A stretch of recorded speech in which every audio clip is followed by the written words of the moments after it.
नमस्कार, प्रणाम। लोक संवाद टुडे के लिए मैं हूं पुष्कर पवार। सोमवार को उत्तराखंड के पूर्व कैबिनेट मंत्री सुरेंद्र सिंह नेगी द्वारा एक प्रेस वार्ता कर कोटद्वार की प्रमुख 16 समस्याओं को लेकर के पत्रकारों के सम्मुख बात रखी गई। इस 16 समस्याओं में पूर्व मंत्री नेगी ने कहा कि वे स्थानीय स्तर के अधिकारियों से लेकर जिला स्तर के अधिकारी के राज्य के प्रमुख सचिव और मुख्यमंत्री से कोटद्वार की समस्याओं के समाधान के लिए बातचीत करेंगे। 2 तारीख तक समस्याओं का समाधान न होने के बाद वे कोटद्वार की जनता के साथ मिलकर सत्याग्रह आंदोलन चलाएंगे। यह सत्याग्रह आंदोलन तब तक चलेगा जब तक कि कोटद्वार की प्रमुख 16 समस्याओं का निदान नहीं हो जाता। इनमें प्रमुख रूप से लालढांग चिलरखाल मोटर मार्ग, मेडिकल कॉलेज, बिजली के मीटरों की समस्या और स्थानीय सड़कों और बेस चिकित्सालय की व्यवस्था दुरुस्त करने को लेकर के है। तो सुनते हैं लोक संवाद टुडे में पूर्व कैबिनेट मंत्री ने क्या कहा। और मैं मंत्री था तो यहाँ पर 32 डॉक्टर होते थे 34 में से ये घट की संख्या 23 रह गई। इसको कौन भरपाई करेगा जी? हमने उनसे कहा कि भैया आपके यहाँ ये कोई सफाई कर्मी भी कम दिखाई दे रहे हैं, चतुर्थ श्रेणी भी नहीं है, पैरामेडिकल स्टाफ भी नजर नहीं आ रहा है। पर साहब हमारे यहाँ चतुर्थ श्रेणी 0 हो गया, पैरामेडिकल स्टाफ भी खत्म, समझिए कुछ नहीं है, ये तो हम ये लोग चला रहे हैं। मैंने कहा बधाई हो आप लोगों को, फिर तो कि आप किसी तरह खेल रहे हो और इसको संचालित कर रहे हो। तो खराब स्थिति है, यानी कि जनता के साथ, उनके स्वास्थ्य के साथ बहुत बड़ा खिलवाड़ किया जा रहा है, बहुत बड़ा धोखा जनता को दिया जा रहा है। अगर बाहर ही जाना था, सरकारी हॉस्पिटल में न जाकर अगर हमको प्राइवेट हॉस्पिटल के दरवाजे खटकाने, तो फिर भाई सरकार का क्या औचित्य है? इसको ठीक किया जाना चाहिए, बेहतर स्वास्थ्य सेवाएं उपलब्ध की जानी चाहिए।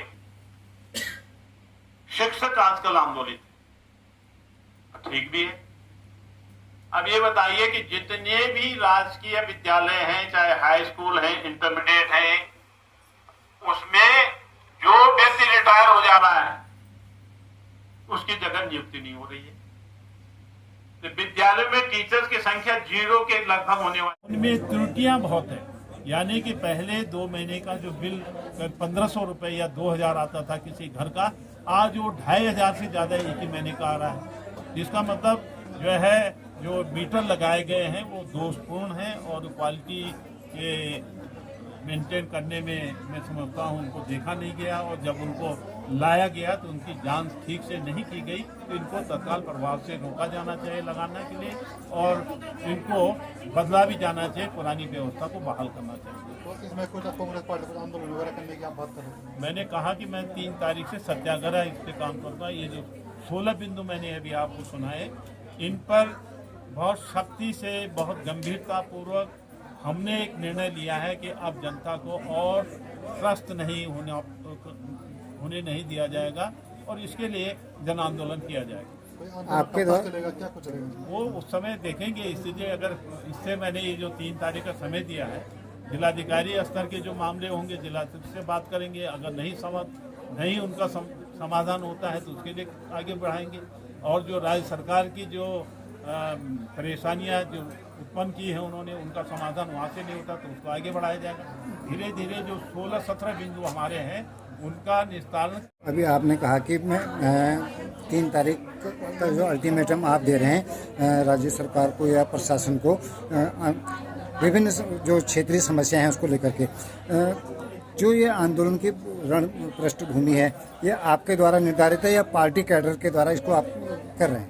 देखिए, ऐसा है कि अगर जनता परेशान है, हम पार्टी के सिपाही हैं, स्वाभाविक रूप से अलग अलग क्षेत्र में अलग अलग समस्याएं हैं। अगर लालढांग चिलरखाल मोटर मार्ग आता है तो वो कोटद्वार की समस्या है। अगर यहाँ पर एडीबी द्वारा जो है सड़कें खोदी गई हैं, तो वो जो है कोटद्वार की समस्या है, इन समस्याओं को उठाने का हक अधिकार हर व्यक्ति को है। मेरे अलावा भी कोई भी कर सकता है और कर भी रहे हैं, उसमें कोई दिक्कत नहीं है। ये एक ऐसा संगठन जो कि कांग्रेस के लोग जिसमें हैं, आपने देखा है, तो निश्चित रूप से कांग्रेस का एक अभियान के रूप में हम चलाएंगे। मकसद हमारा ये है कि जनता के साथ हो रहे बेइंसाफी को, जनता के साथ हो रहे नाइंसाफी को, अन्याय को रोकने का हमारा प्रयास है। सर, आपको लगता नहीं है कि जो ये आंदोलन आप लोग करने जा रहे हैं या संघर्ष राज्य सरकार के खिलाफ आप कर रहे हैं, उसमें कुछ देरी हो रही है? नहीं, देरी क्यों होगी? देखिए, ऐसा है कि समस्याओं का अंबार धीरे धीरे, जैसे हमको पता चल रहा है कि सोलर मीटर जिन्होंने सोलर लगाए हैं अपने घरों के ऊपर, उनको जो है पैसा नहीं मिल रहा है। ये समस्या आज ही आई, ये दिन भर जितनी भी आएंगी उनका निस्तारण करने के लिए तो देरी होने का मतलब नहीं, क्योंकि स्मार्ट जो मीटर लगाने की बात है, क्योंकि उसके रिजल्ट अभी 2-3 महीने से आने शुरू हुए हैं। पहले जब लगे तो लोगों को उम्मीद नहीं थी कि 2 गुना 3 गुना उसका मीटर की रीडिंग आएगी। तो जैसे जैसे हम लोगों को मालूम हुई, 16 बिंदु इसीलिए हमने बनाए हैं कि इन पर हम लोग काम करेंगे। धन्यवाद।